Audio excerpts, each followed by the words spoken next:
mesdames, j'espère que vous allez bien. Je suis Aminata Sissé-Nounou, cofondatrice du Sadio Mag et partenaire d'Équation Féminine. Je suis votre hôte dans ce podcast.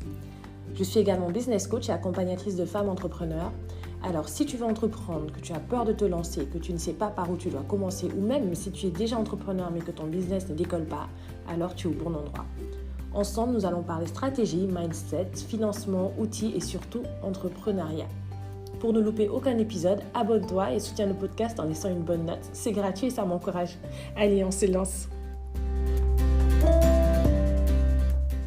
Hello, j'espère que vous allez bien. Je suis contente de vous retrouver. Vous le savez, on est en semaine de rentrée, donc les vacances du podcast, c'est fini. On reprend sur la base régulière d'avant.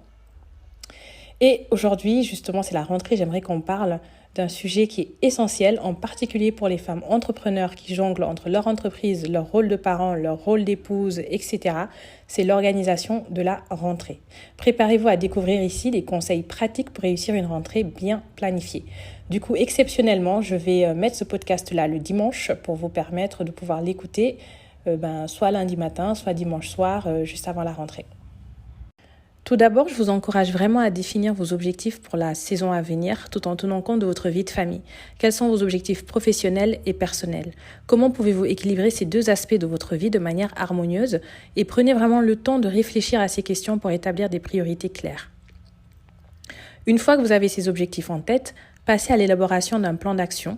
Ça inclut la création d'un calendrier, la définition d'horaires de travail flexibles et la mise en place d'une structure pour votre journée. Parce que plus votre plan sera bien conçu, plus vous pourrez maintenir un équilibre sain entre votre entreprise et votre vie familiale. Alors, en parlant de calendrier, utilisez des outils de gestion du temps qui correspondent à votre style de vie. En tant que femme entrepreneur avec des enfants, vous pouvez trouver utile d'utiliser un calendrier partagé avec votre famille pour coordonner les horaires et ça permettra à tout le monde de connaître les engagements de chacun. Moi, ce que j'aime bien faire aussi, c'est avoir un petit calendrier que je mettais sur le frigo, mais bon, maintenant j'ai changé d'endroit parce que je l'ai mis dans un coin un peu plus discret, mais qui permet en fait d'avoir ce que tout le monde a d'important à faire dans la semaine, y compris moi et mon époux, de façon à pouvoir nous organiser. Et l'organisation va s'étendre également à la planification des repas, à la gestion des tâches ménagères. Si vous pouvez, il faut envisager de préparer les repas en avance ou de déléguer certaines tâches domestiques pour libérer du temps précieux. Donc ça, c'est surtout pour celles qui sont en Occident. Bon, en Afrique, on a assez de chance de pouvoir avoir beaucoup de personnel en appui, mais c'est quand même important de prévoir votre menu de la semaine avec les personnes parce que ça vous évite en fait de devoir à chaque fois, tous les matins, dire « Ok, aujourd'hui fais ça, à midi fais ça, le soir fais ça ». Si vous avez ce planning-là de fait depuis le dimanche, ça vous enlève vraiment une charge mentale énorme, vous ne pouvez pas vous rendre compte. Et plus votre cuisine sera bien organisée, plus vous aurez des routines familiales efficaces et plus votre quotidien en fait sera vraiment simplifié. Il ne faut vraiment pas avoir peur aussi de demander de l'aide. Vous n'avez pas à tout faire toute seule. Impliquez votre partenaire si vous en avez un. Enseignez à vos enfants, surtout les plus grands, l'importance de la responsabilité. Essayez de leur faire des choses. Et ça inclut vraiment des tâches simples comme ranger leur chambre, remettre la table, débarrasser quand ils ont terminé. Moi, je trouve que c'est quelque chose qui aide beaucoup au quotidien. On ne s'en rend pas compte parce que c'est des petites choses. Mais c'est des choses qui vous aident vraiment vous. Et en plus, qui inculquent de bonnes valeurs à vos enfants. Donc, n'hésitez vraiment pas. Enfin, soyez bienveillante avec vous-même en tant que femme entrepreneur et mère. Il est normal d'avoir des moments où tout ne se déroule pas comme prévu. Il faut vraiment faire preuve de flexibilité, de résilience. La clé, c'est vraiment de trouver l'équilibre qui fonctionne le mieux pour vous et pour votre famille. Plus votre routine sera détaillée, plus ce sera facile pour vous. Par exemple, commencez à partir de l'heure du lever. À quelle heure vous voulez réveiller vos enfants? Qui se lave en premier? Essayez de faire laver en premier l'enfant qui va mettre le plus de temps à manger. Comme ça, l'autre peut passer plus de temps à dormir et une fois qu'il est réveillé, peut se laver rapidement, manger aussi rapidement, rattraper l'autre qui mettait plus de temps. Essayez de préparer les goûters la veille. Comme ça, le matin, vous avez juste à prendre le tout et à ramener. Pour ceux qui ramènent leur repas, pareil, essayez de faire les box de repas la veille. Comme ça, le lendemain, vous avez un minimum de choses à faire. Et puis voilà, essayez vraiment en fait de faire en sorte que le matin, lorsque vous vous réveillez, à part se laver, manger, vous n'avez rien d'autre à réfléchir ou à penser, à part rentrer dans la voiture pour aller à l'école pour ceux qui prennent la voiture, ou en tout cas à part se mettre en ordre de mouvement pour que les enfants aient à l'école et que vous puissiez travailler ou vaquer à vos occupations. Pour les devoirs, en fait, ce qui est intéressant, une fois que les enfants rentrent, qu'ils prennent leur douche, qu'ils ont mangé, ils font leur sieste et dès qu'ils se réveillent de la sieste, ils font les devoirs. Ça vous permet, vous, une fois que vous arrivez, vous avez juste à vérifier, à expliquer les concepts qu'ils ne comprennent pas. Ça, c'est pour ceux qui rentrent pour l'heure du repas. Bon, pour ceux qui rentrent l'après-midi, c'est d'essayer au maximum de les inculquer, s'ils ont des heures de permanence, à faire les devoirs pendant les heures de permanence. Comme ça, vous, quand vous venez, vous avez juste à vérifier que les devoirs sont faits et à expliquer les concepts dans le cas où ils ne sont pas bien compris. 19h, faites en sorte que les enfants ont dîné. Un petit moment en famille où ils expliquent la journée, comment ça s'est passé. 20h, tout le monde est au lit. En tout cas, c'est l'heure de se mettre vraiment en ordre pour aller se coucher. 20h30 maximum, ça y est, les lumières sont éteintes, extinction des feux. Vous, ça vous permet d'avoir un moment à vous au calme, de pouvoir vraiment préparer votre journée du lendemain, mais surtout de vous reposer. Donc, bien sûr, quand je dis 19h, tout le monde est à table, c'est-à-dire les parents mangent avec les enfants. C'est vraiment très conseillé parce que ça vous permet aussi de voir comment s'est passée la journée de vos enfants et de pouvoir compenser les moments que vous n'avez pas fait ensemble. Et surtout, quand vous mangez ensemble, c'est le moment où vous pouvez aussi les éduquer. Voir comment ils se tiennent à table, est-ce qu'ils mangent bien, est-ce qu'ils ne mâchent pas la bouche ouverte, est-ce qu'ils s'asseyent droit. Enfin, voilà, privilégiez quand même beaucoup les moments en famille.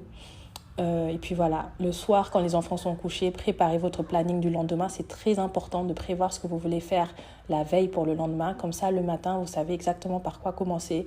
Et tout le long de la journée, vous savez à peu près les tâches que vous avez à faire. Essayez de viser environ 3 tâches par jour. Et essayez vraiment de faire la plus dure en premier.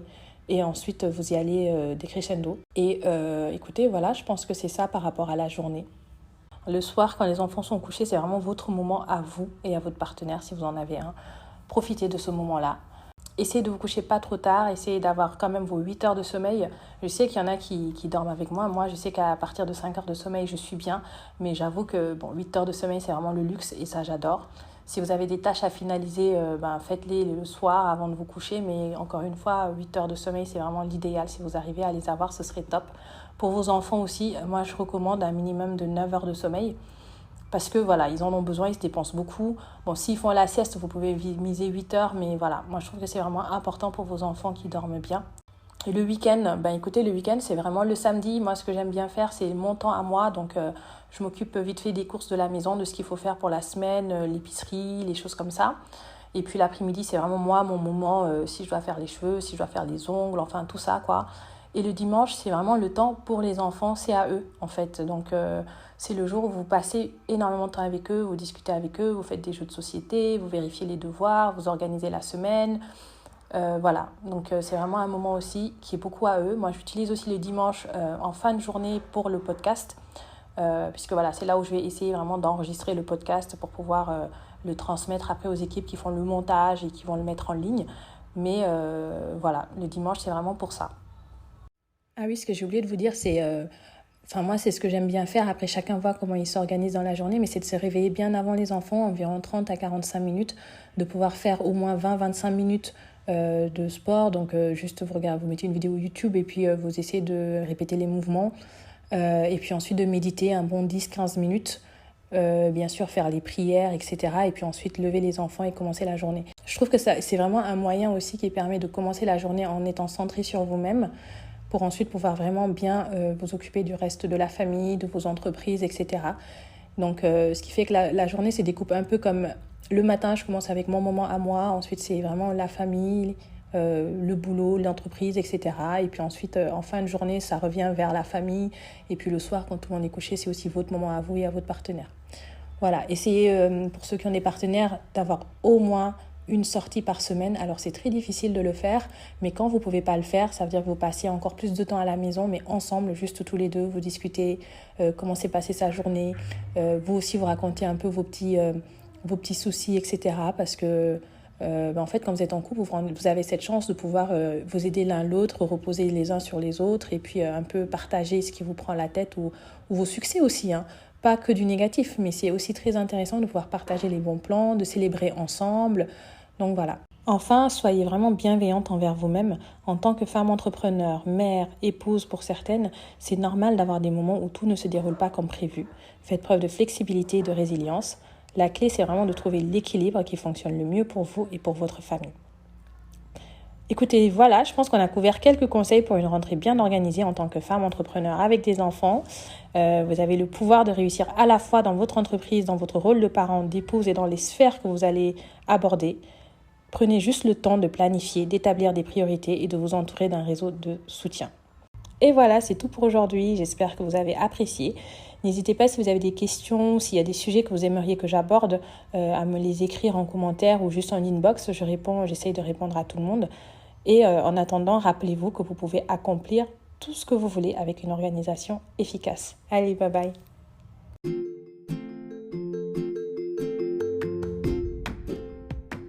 Et voilà, ça y est, c'est la fin de ce podcast. J'espère que tu as apprécié. N'oublie pas, comme je disais tout à l'heure, de t'abonner, d'activer la petite cloche et de me donner une bonne note. Ça encourage toujours. Et puis, écoute, la bienveillance, on la commence entre nous, quoi. Donc, appuyons-nous, soutenons-nous. Et n'hésitez pas à me mettre en barre d'infos ou en tout cas en commentaire ou sur ma page Instagram @aminata_cc_nuno les sujets que vous voudriez voir abordés dans le podcast. Allez, à bientôt, bye bye.